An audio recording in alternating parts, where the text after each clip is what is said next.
Back in September 2013, my husband and I got married.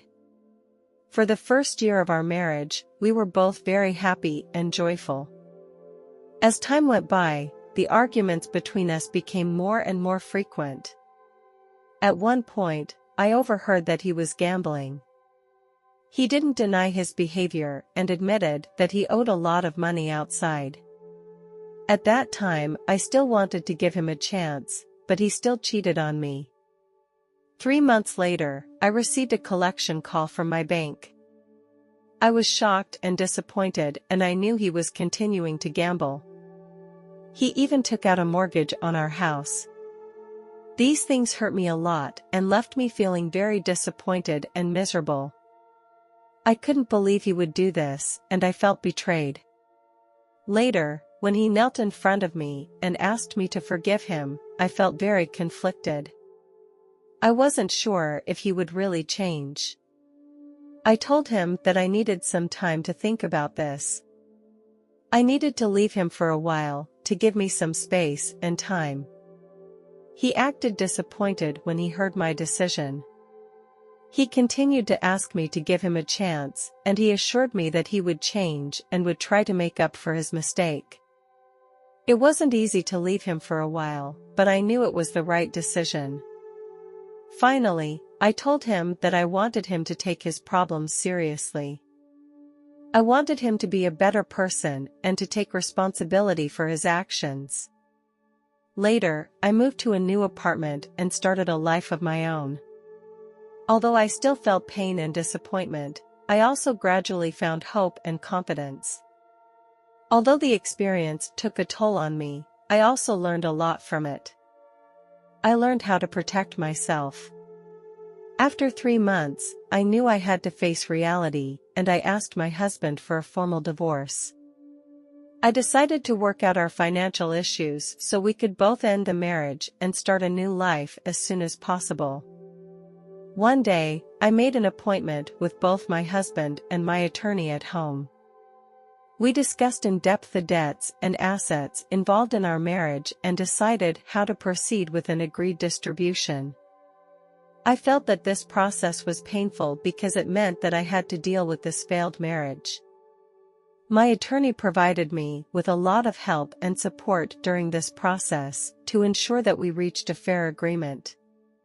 Eventually, we signed the divorce agreement.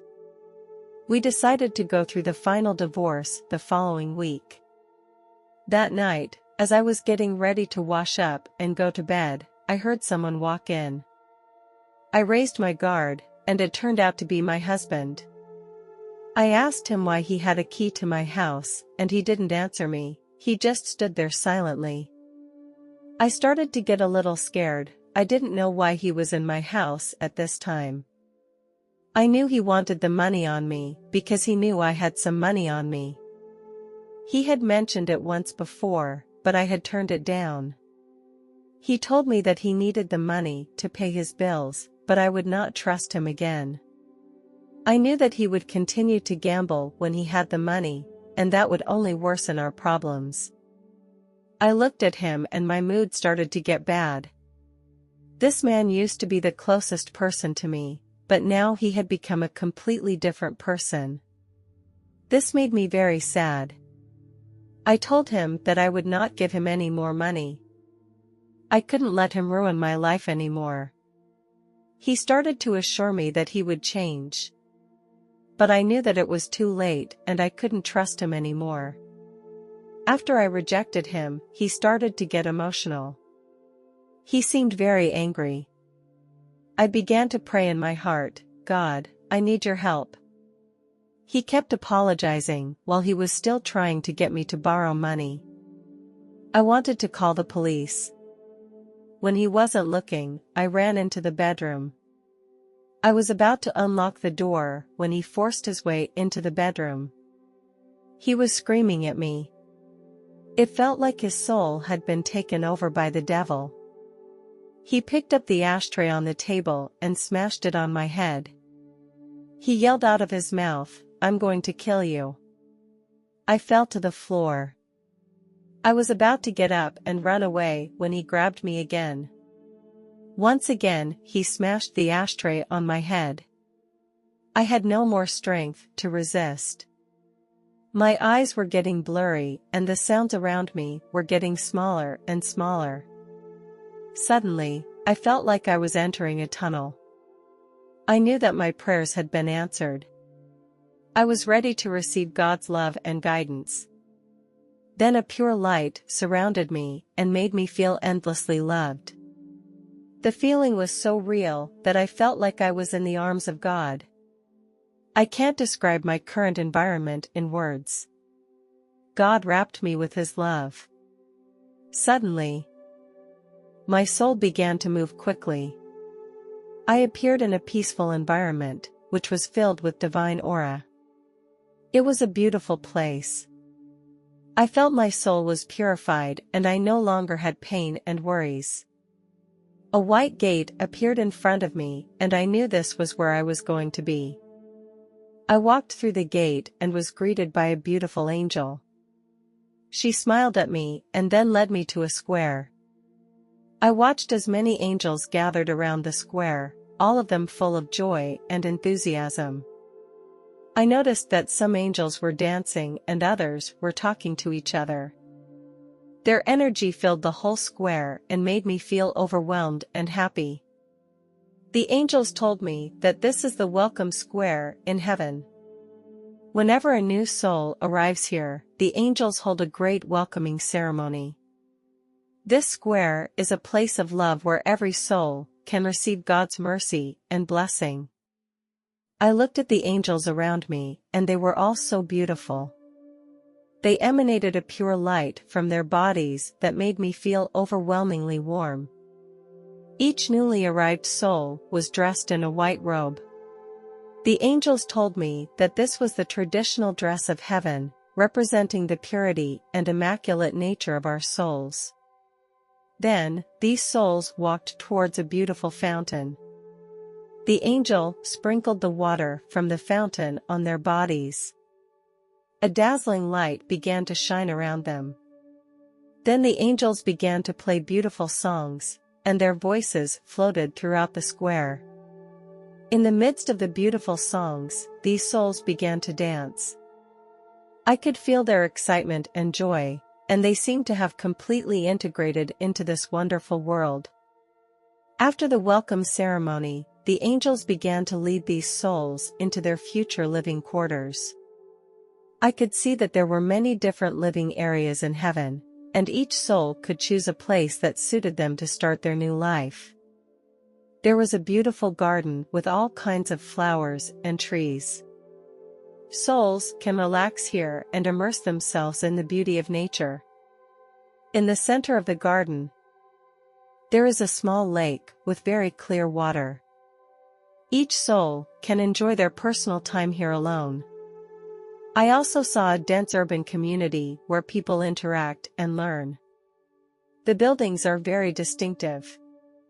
They can make new friends here. Finally, I saw a small town by the sea. There are white sandy beaches and blue water. You can enjoy the sunshine here.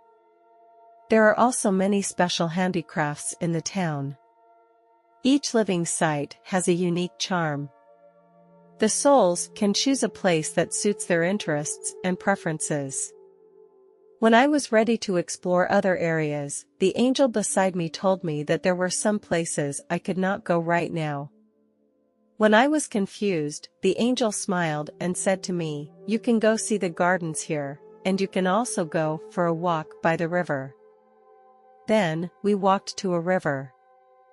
The water was so clear that I could see every stone at the bottom of the river. On the bank of the river, I saw a lot of people talking. They looked so happy, without any worries or pain.